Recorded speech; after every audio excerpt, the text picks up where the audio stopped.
Hello, everyone.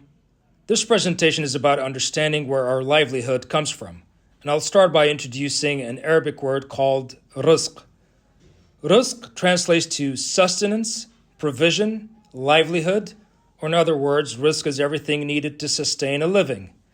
Food and water are the main two necessities of survival, so primarily rizq is food and water. However, rizq also covers other life necessities, such as shelter, home supplies, clothes, vehicle, and other needful things. Today, we consider money to be the source of rizq, because with money we can purchase all what we need.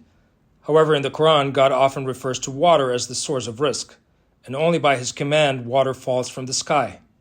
If you think about it, the entire economic cycle starts with water falling from the sky. This is why when there is a shortage of rainfall, we get droughts, and droughts can result in scarcity of crops, which could lead to inflation in prices, and inflation could lead to recession. And in extreme cases, droughts could lead to famine and poverty. So in the great scheme of things, how much water falls from the sky and where it lands has a direct or an indirect impact on our rizq. Even flash floods and storms could impact our rizq. Since we see money as the source of rizq, we tend to focus on how we can earn money. We also tend to focus on pleasing the people who have a certain level of influence in providing the money to us, such as a caretaker, an employer, a manager, a customer, or a governor, etc. However, God reminds us in the Quran numerous times that He is Ar-Razzaq, which translates to the provider of sustenance, and that He is the best of all providers. Money and humans are not your Lord. God is your Lord.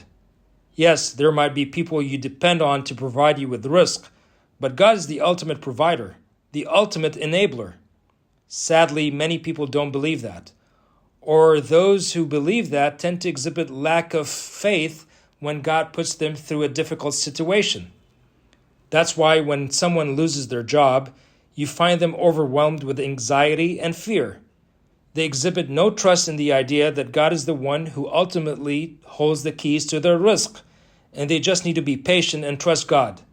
Now, God is not going to give them a call and hire them for a new job, but since He has control over every movement in His kingdom, He will create the circumstances to make sure they still receive a certain level of rizq. If it is God who created humans, therefore, it is His responsibility to feed them. Prophet Muhammad once said that when the soul enters the fetus in the mother's womb, God decrees at that moment how much rizq that person will get in his life.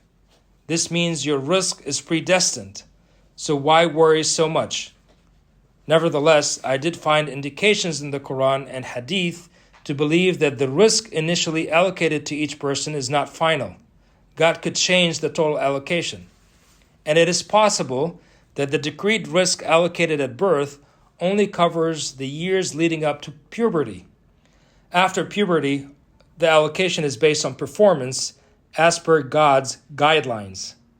To understand this last point I made, you will have to read my book titled The Straight Path, because it's not something I can fully explain in few words. Now, during your lifespan, your rizq might fluctuate, where at times you might experience scarcity in rizq, and other times you might experience abundance in rizq. Most people believe that their rizq is all based on their efforts and planning, but God says that it is He who tightens or expands the flow of rizq that one receives, as He sees best. Let me give you an analogy. Look at the flow of rizq like water coming down a faucet. God controls this faucet and not you. It is God who controls the flow by tightening the faucet handle or making it loose.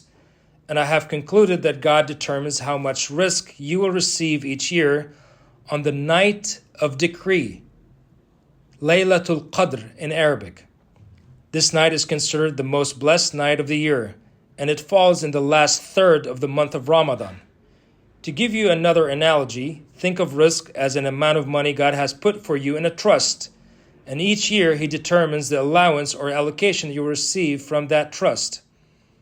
Many people will question, why does God let us experience difficult times by tightening our rizq? Only God knows all the reasons, and He does whatever He thinks is best, for He is the all-knowing, all-wise. but I'll share a few reasons based on what I learned from the Quran and my life experiences. The number one reason is because people don't thank God for the risk He has provided them with. When was the last time you thanked God for the food you have on the table or for the car you're driving to work? Another reason is because people overspend or waste what God has provided them with. If you don't use your risk properly, you might get punished by receiving a lower allocation sometime in the future. A third reason is because people don't give some of their risk to the less fortunate and needy. When was the last time you fed a poor family or gave alms to someone of need?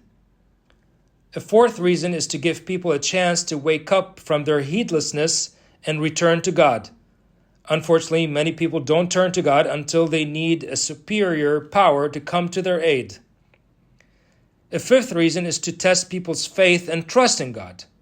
Are you going to lose faith and forsake God if He tightens your risk? Are you going to stop giving alms because you have less money than what you had before? Always remember that God is testing you. A sixth reason is to force people into a new direction in their life, a path they would not have taken by their own planning. For example, by losing your job, you are now forced to change the city you live in or your profession. And while it seems on the surface to be a misfortune, it could be a blessing in disguise. These are just few reasons, and there could be many more. And quite honestly, I fear that very soon many people are going to lose their risk for their heedlessness and ungratefulness to God. Have you noticed how many flash floods are happening around the world? You think this is just climate change? God mentioned in the Quran that if He was to expand the risk for all His servants, they would have transgressed on earth, meaning they would start overspending, boasting, competing and transgressing against one another, thinking they are big shots that can buy their way to anything they want and harm others in the process, and even forsake God. And you find many rich people today acting in such manner. So there's a blessing in disguise when believers are not granted great amount of risk. Maybe if God were to make them rich, they would have forsaken God or done many misdeeds. The last point I want to make is that we definitely need to put in the effort to physically collect our risk. In other words, although risk is from God, we still have to plant seeds in the soil, water the fields, and harvest the crops. And if others are going to do that for us, we need to earn money to pay them. However, for those who decide to devote their full time and effort in worshiping God and doing righteous deeds, God might bring their risk to them with little to no effort from them.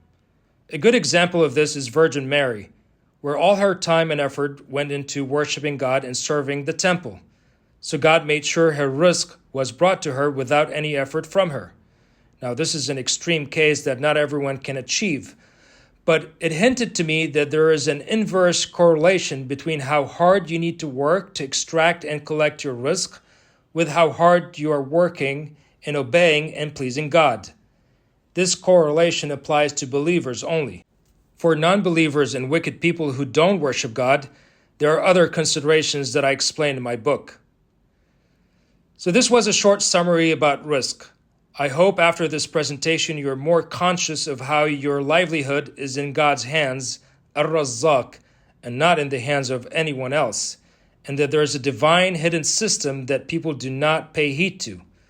Follow God's guidance and trust Him, and you'll have nothing to worry about.